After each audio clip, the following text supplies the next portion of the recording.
The sexual self.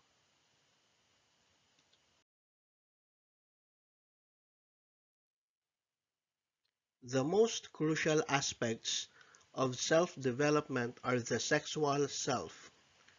Factors to sexual self provides the self to shape his or her biological and environmental sexual behavior.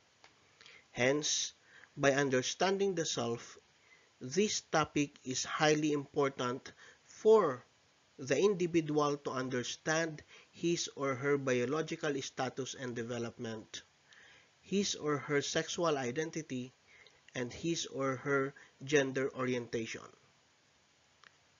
Another thing, tips on regulating sexual behavior are also provided.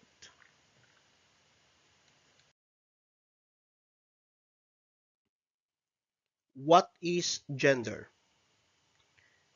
Gender pertains to the range of characteristics and the difference between masculinity and femininity. Generally speaking, according to teentalk.ca, there are different gender identities, including male, female, transgender, gender neutral, non-binary, agender, pangender, genderqueer, two-spirit, third gender, and all, none or a combination of these. But the big question is, who invented gender? Furthermore, according to the sexologist John Money, in 1995, he introduced the terminological distinction between biological sex and gender role. Although before that time, it was considered as an uncommon word for the use of it is for grammatical categories purpose only. But until such time in 1970s, feminist theory would have been embraced the concept of a distinction between biological sex and the social construct of gender. Therefore, those distinctions are being used even to the present by the social sciences in some context. That is, gender includes sex or replaces it.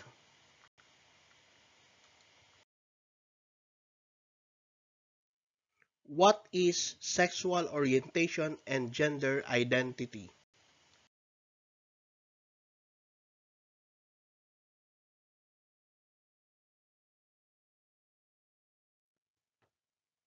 According to Human Rights Campaign, social orientation refers to an inherent or immutable, enduring emotional, romantic or sexual attraction to other people.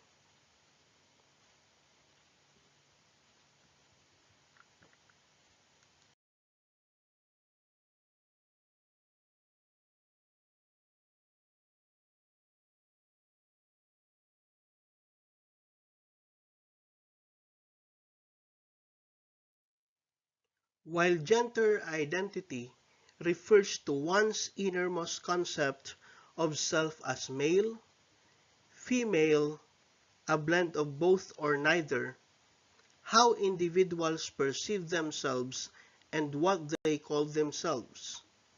One's gender identity can be the same or different from their sex assigned at birth.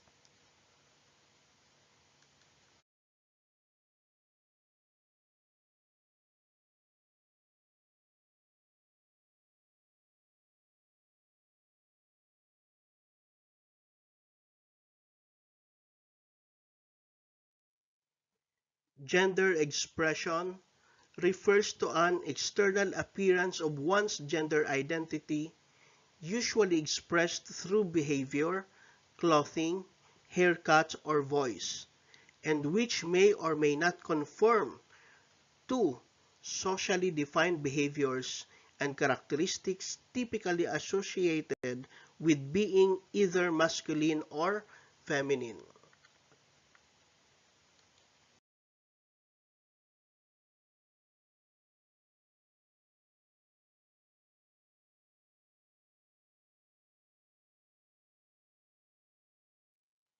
According to American Psychological Association, transgender means an umbrella term for persons whose gender identity, gender expression, or behavior does not conform to that typically associated with the sex to which they were assigned at birth.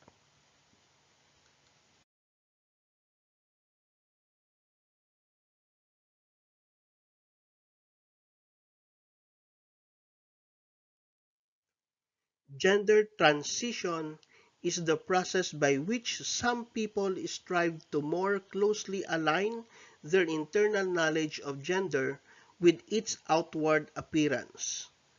Some people socially transition, whereby they might begin dressing, using names and pronouns, and/or be socially recognized as another gender.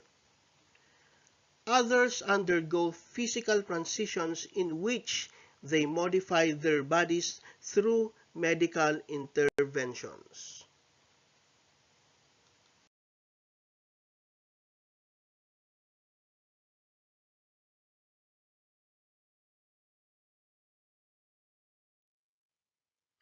Gender dysphoria is clinically significant distress caused when a person's assigned birth gender is not the same as the one with which they identify. According to the American Psychiatric Association's Diagnostic and Statistical Manual of Mental Disorder, the term, which replaces gender identity disorder, is intended to better characterize the experiences of affected children, adolescents, and adults.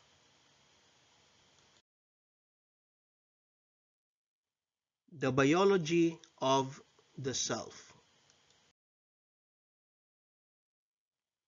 At birth, the sexual genital, penis for male, vagina for female, is a biological feature that distinguishes male from females. Moreover, during puberty, observable changes in the human body, also known as secondary sexual characteristics, begin. When physiological changes are triggered within the adolescent's reproductive system, he or she is likely to experience sexual urges, become more sensitive to sexual stimuli, and feel sexual arousal. Humans are likely to engage in sexual activities to satisfy sexual urges.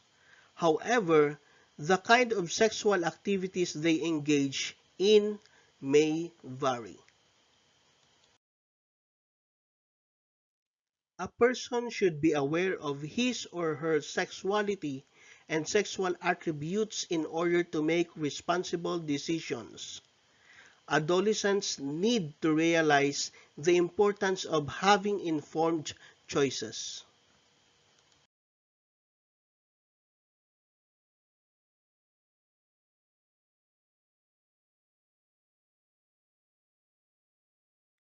The sexual decision making.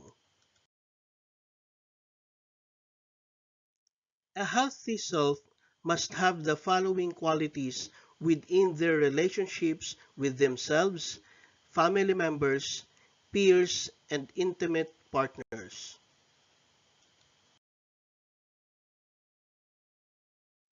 In relation to self, an individual should, not only by appreciating their own body, but must respect his own. One can only understand his or herself in relation to his or her body when changes occur. That is, when an individual reaches the stage of puberty. When changes occur, choices may change also. The most important lesson at this stage, a teenager must be responsible enough to practice certain behaviors such as abstinence from alcohol, refraining from illegal drugs, and regular checkups.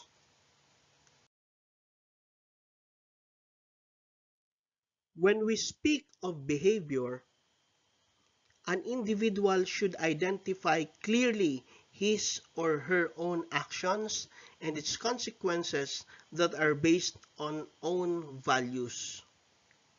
The most important thing is an individual must know about sexual health issues by understanding them. That is, making decisions about masturbation, making decisions about sexual behaviors with a partner, by understanding their own gender identity and sexual orientation, the meaning of sexual intercourse, etc.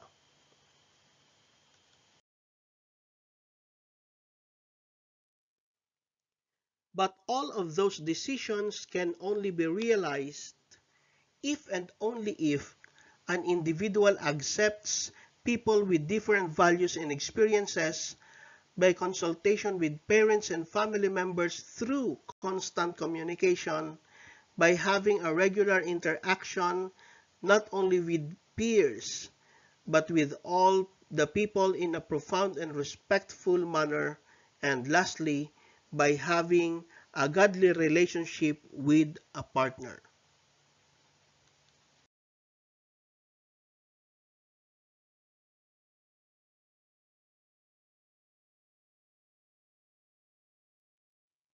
The material or economic self.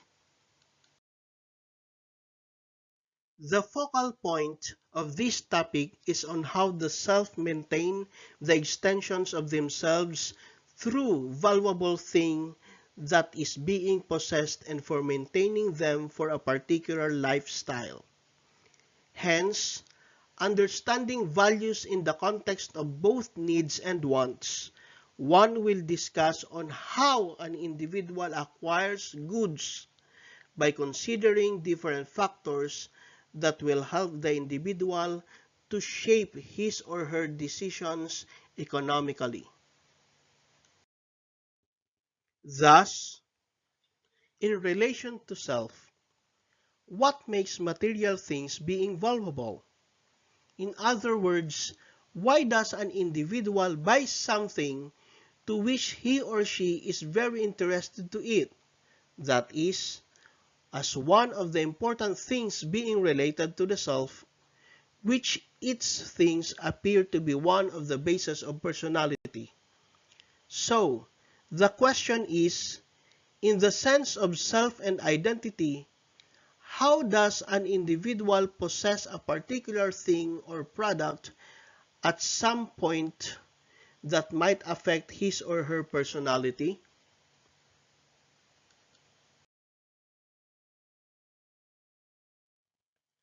As we all know, people live for survival every day.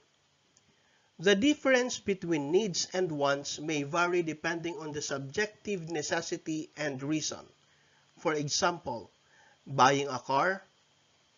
An individual economic decision lies on whether or not, if and only if, necessary to or reasonable to buying a car. Thus, one might come into judgment whether or not buying a car is for luxury or a necessary one. Now, needs are something that are for survival, a very broad sense, but is definitely easy to understand. When an individual gets hungry, he or she is looking for something to eat. Looking for something to eat may affect an individual into economic decision such as buying a soda drink instead of water, simple bread instead of burger, etc. Wants are something being desired by an individual, but desiring something is not wrong. It is just that when one is making a decision between the line of economic decision, There are factors that may affect the individual's lifestyle. It may be healthy or not. For example, buying a car, whether or not in cash or installment, if it is necessary or reasonable, then it will outcome unhealthy lifestyle or poor decision making.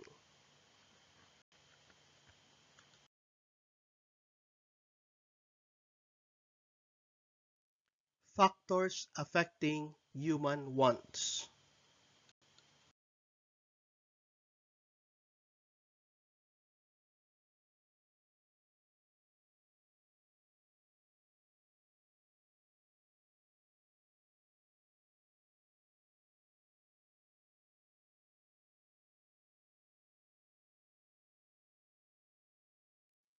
Physiological factors affect wants. Every man feels the necessity of life-saving articles. Besides this, wants move and is felt as per age and the body construct. For example, an old man feels the necessity of walking stick while a child wants toy.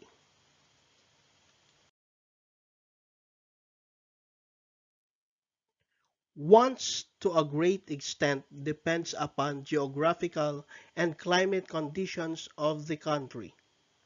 For example, woolen clothes for cold climate and hot tea are essential. Opposite to this, cold drinks and cotton clothes will be popular in mild and warm climate.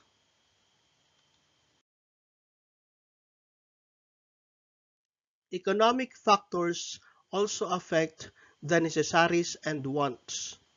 Necessaries of rich people are different with those of poor people. Poor people cannot go to purchase luxury goods, while rich people can.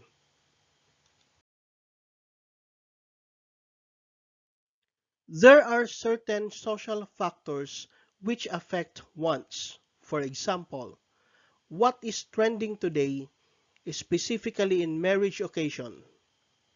Some may celebrate as if a king, for it happens only once in a lifetime.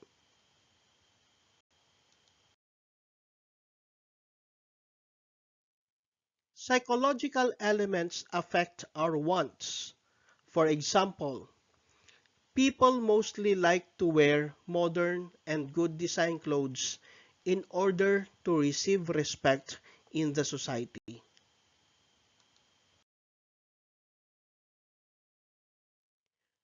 Moral and religious factors affect the wants. A person having the theory of plain living and high thinking has less want in comparison to that man who leads his life in luxury.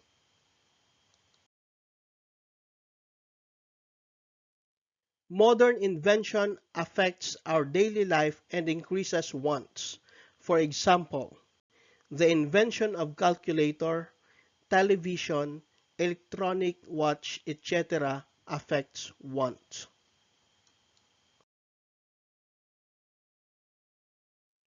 The habit and fashion of a man affects the need and living of a man.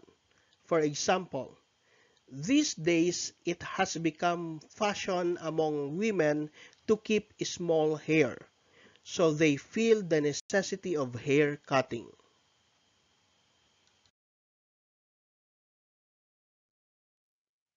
Advertisement and publicity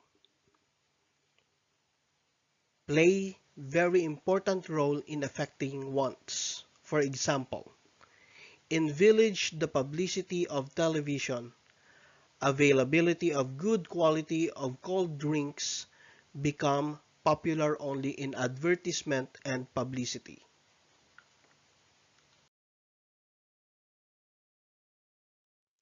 Increase in education increases knowledge and spreads civilization in standard of living. The knowledge and position in the society compels man to purchase motor car, good clothes, quality articles in order to increase social prestige.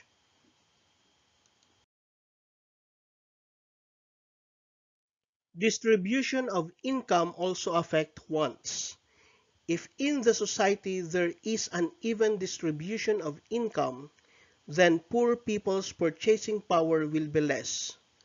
On the other hand, rich people will start purchasing goods of luxury and comforts. Increase in income will create demand of luxury and comfort goods.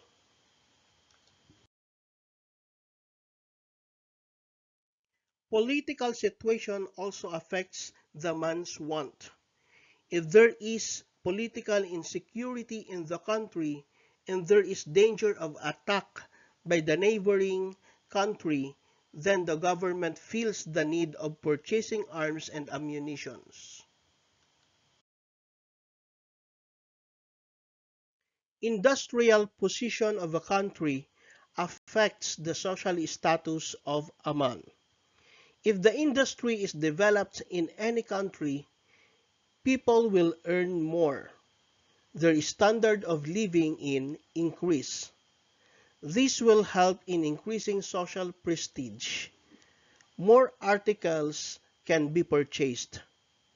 On the other hand, if the industrial situation is not favorable, rather it is going down, then most of the factory will have to be closed. People will face unemployment. Want for new and modern articles will be shattered.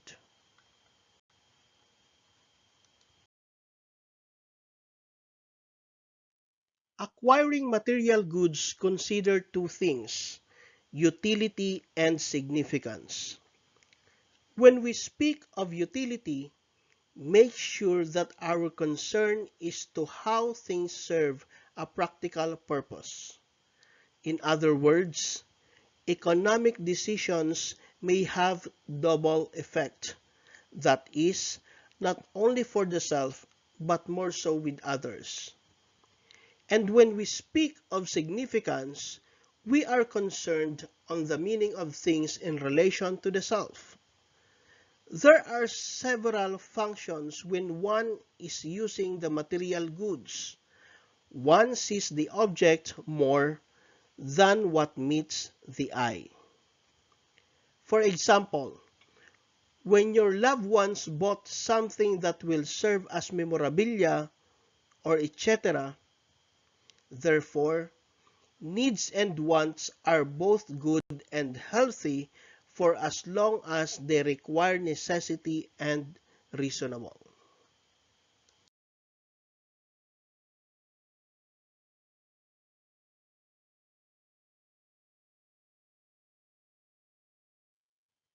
The political self.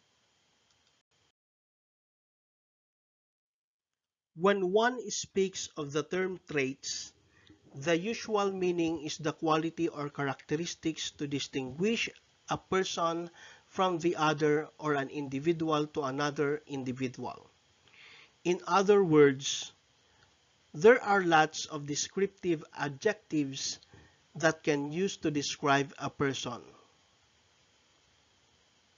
Example, faithful or unfaithful, happy or sad, etc.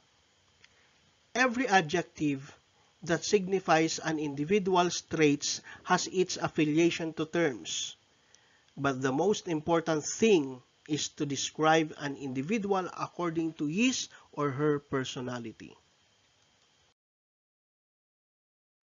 Values are always right. In a specific culture, values are sacred because they serve as a guide and beliefs that emphasize unity and peace for a better society. Hence, to refer to an individual, values are the driving force that makes the self ethically valuable in decision making. Thus, values are essential to humanity and a belief that allows people to act according to their will.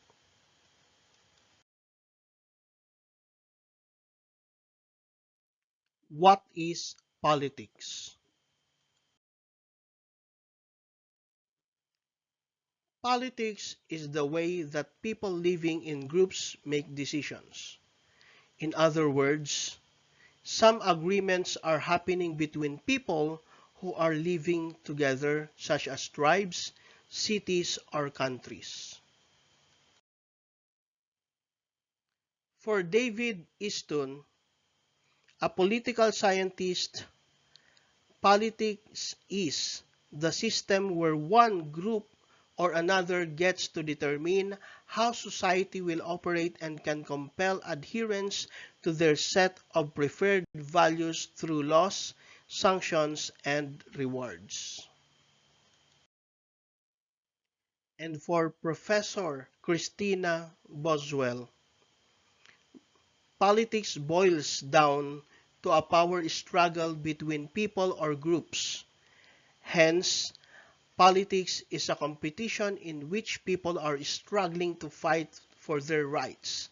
Thus, if a group of people involved in a certain political decision, then politics should start from the self towards a certain group to a particular society, and from it, society to another society.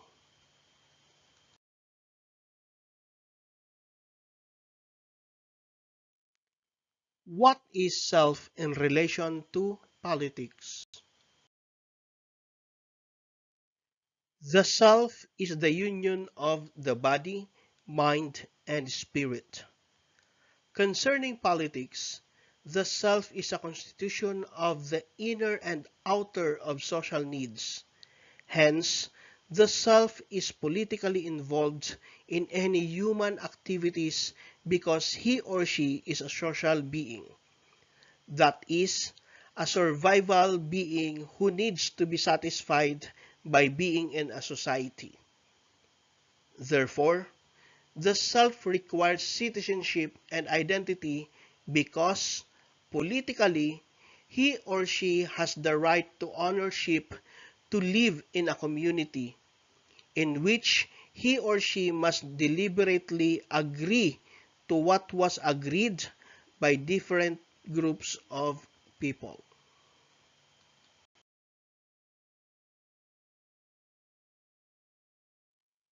The digital self. Who are you on social media?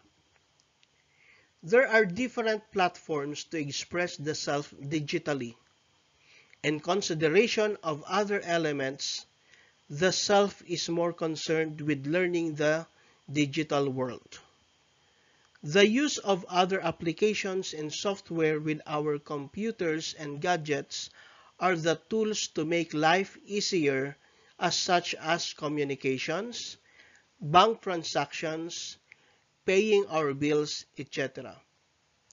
Therefore, the self can extend himself or herself beyond the horizon of his or her actualization. Now, the digital self is a decoding self. One is exploring, discovering, traveling, and socializing online. Instead of going to the grocery or shopping physically, one is doing it online. The most controversial act that one's identity might be at risk is letting one's complete information to every online user. Thus, the digital self is alive, online, limitless, because one communicates everywhere. The profoundness of one's being lies in the data that becomes the RNA or DNA of one's identity or citizenship. In other words, with every information shared online, the self becomes more exposed.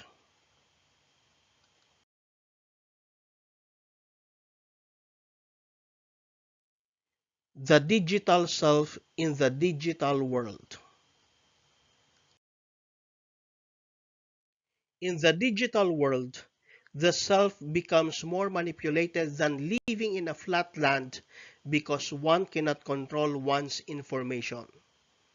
After all, the digital world has its capacity to work for the self rather than the self itself.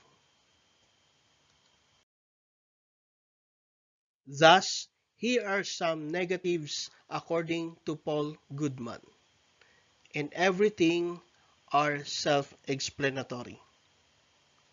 Data security, crime and terrorism, complexity, privacy concerns, social disconnect, work overload, digital media manipulation, job insecurity, plagiarism and copyright, anonymity and fake personas, over-reliance on gadgets, addiction, second-hand living, organization and storage, depersonalized warfare, longevity, and social alienation.